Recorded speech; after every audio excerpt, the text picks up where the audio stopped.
Hello, friends. Let's talk about the signing of Matt Doherty from Wolves for Tottenham Hotspur for just under £15 million and why I think he is the perfect fit for Jose Mourinho's system. Matt Doherty is now currently 28, only a few months older than Serge Aurier. He has made over 300 appearances over 10 years of service for Wolves, 2 of which were on loan, and he has followed them through a double relegation and subsequently the promotion back to the Premier League with an insane Europa League finish within their first season back in the Premier League. He has played left back in his time at Wolves, actually quite a few minutes at left back, and more recently he has been playing as a right wing back / right midfielder under Nuno Espirito Santos, who he has arguably had the best time in his career under. He is pretty tall for a fullback. He is 6'1". He has been deployed as a center back once or twice. Not going to be his position for us though. He is going to come in as our right back. I believe Matt Doherty is going to be the thing that takes us to a very solid finish this year and maybe even lead us to a cup victory. I think this is one of the signings we've needed for a while. We've needed a replacement for Walker. We had Trippier. We need a replacement for Trippier. We had Aurier. And I would argue it's been a steady decline in our right back position in the recent years. And hopefully Matt Doherty is the piece we've been missing. The recent revisionist history on Serge Aurier is also shocking to me on Twitter. Yes, Serge Aurier is not as bad as he's been made out to be by a lot of Tottenham Hotspur fans. However, I would not classify him as a solid right back for us in the past 2 years. He has been okay as a servant to us. However, I do not feel safe going forward as a football club with Serge Aurier as our only right back. So, I'm going to clarify why I believe this is the perfect signing for us. So in terms of attacking output, Serge Aurier and Matt Doherty are actually quite similar. Both of them really excel in an advanced position from the right back slot, and both of them have a free roll up and down that right channel most of the time. They do differ though. Serge Aurier's best assets are his attacking assets. And Matt Doherty, I would argue, is an improvement on all those. Matt Doherty is only behind Trent Alexander-Arnold in chances created from a fullback position, which is absurd. He has more touches inside the opposition box than any other defender in the Premier League. We will not be missing any attacking output that we were getting under Serge Aurier. He provides a variety of different ways to attack the opposition box. His time at left back when he was in the Championship in League One has actually led to him having a pretty adept left foot. And you can see in the Manchester City goal that he scored in the 3-2 result with Wolves that he can cut in on his left and take a shot. In fact, he has a pretty good expected goals ratio for a fullback.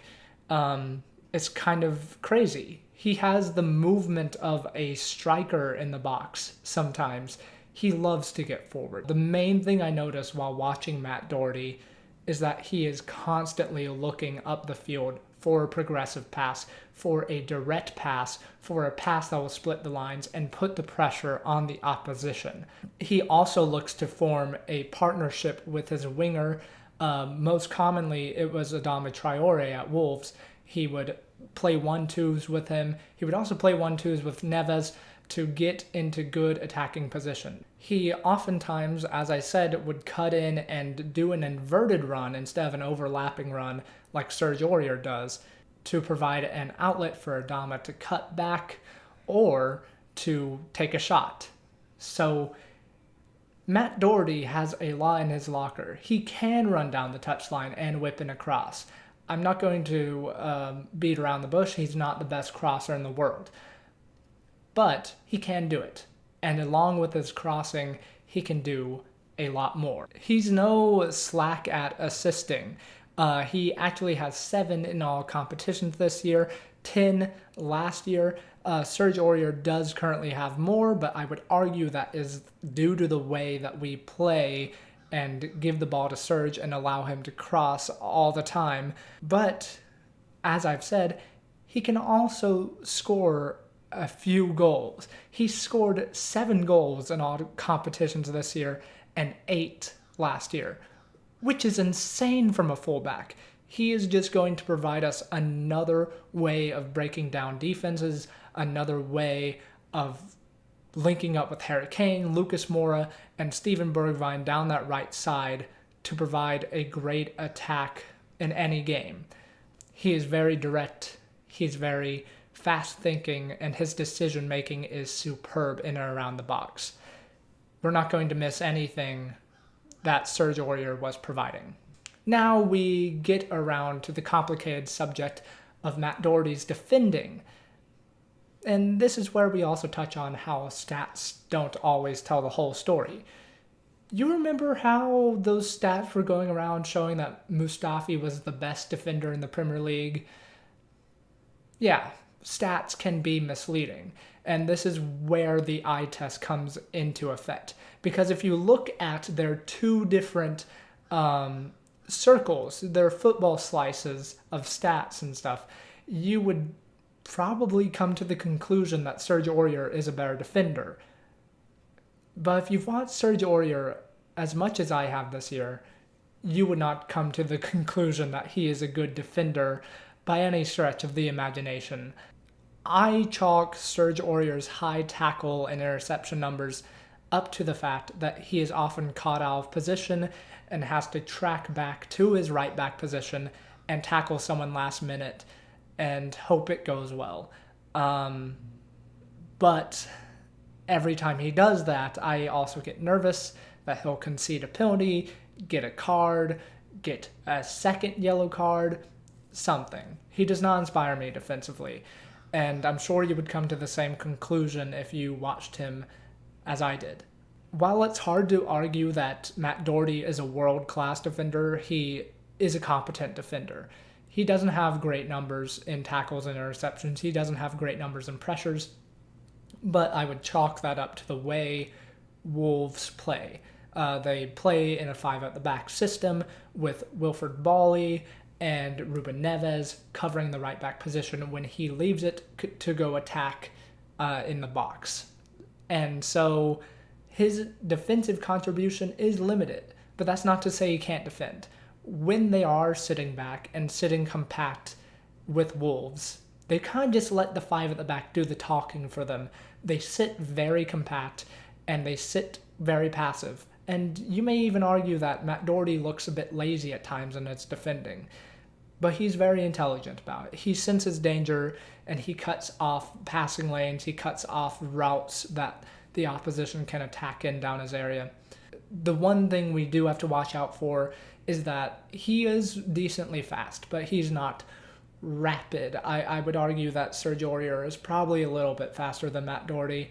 And Matt Doherty does play a similar role to Serge Aurier, but he will not have as much cover as he would at Wolves. So he is going to have to step up his defensive contributions with Tottenham, unless we do something where Toby or whoever is playing at the right center back position steps into that area and we do that 3 at the back with Ben Davies tucking in as well.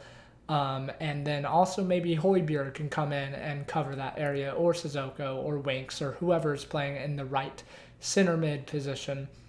I don't know, but it will be interesting to see how we use him and mitigate his defensive responsibilities like we've been trying to do with Serge Aurier.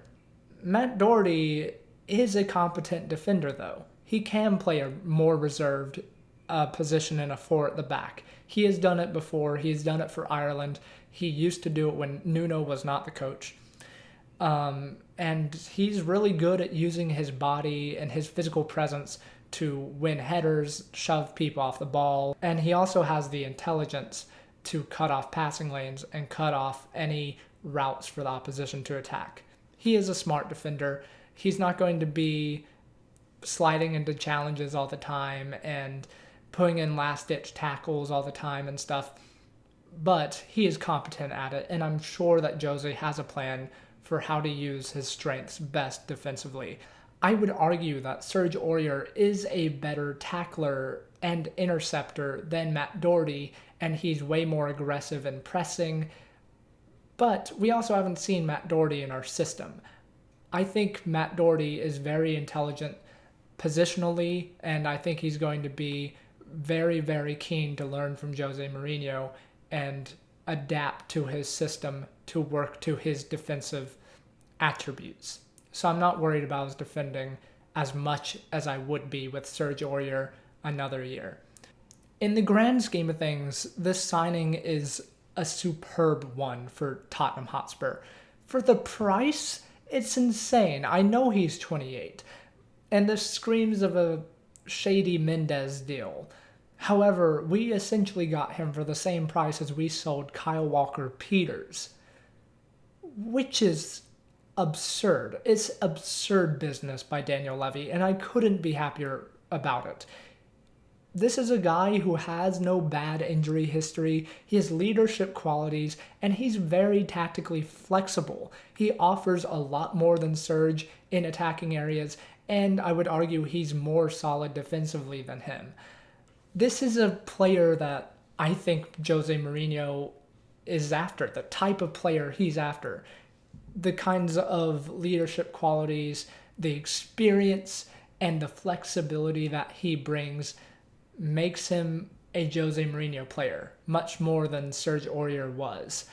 I think he's going to be a huge improvement at the right back position for us, and I couldn't be happier with it. He is 28. We do have to address that. He is 28, and I think he's going to provide a few years at the top level for us, but that's really only all we need under Jose Mourinho. That's the kind of manager he is. This is the kind of player he wants. And there's no one better on the market I can think of, maybe besides Pereira from Leicester. So I couldn't be happier, and I hope you're happy too. Let me know your thoughts on Matt Doherty. I just can't believe this happened so fast. It was announced, I believe, Tuesday by Alistair. We were interested in him, and then just a few days later we got the here we go from Fabrizio, and today on Sunday it's been announced as official. And that is some crazy business from Daniel Levy.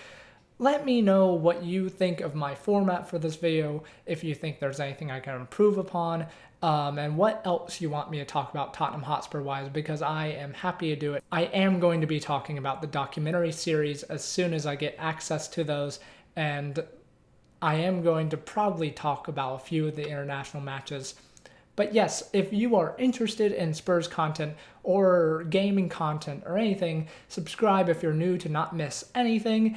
Please like the video if you enjoyed. But yeah, a lot of work went into this video. I reviewed a few Wolves matches, and I reviewed his stats and stuff, and I did the best I could with what I know. So I hope you appreciate it. Come on, you Spurs, and I can't wait for the season. See ya.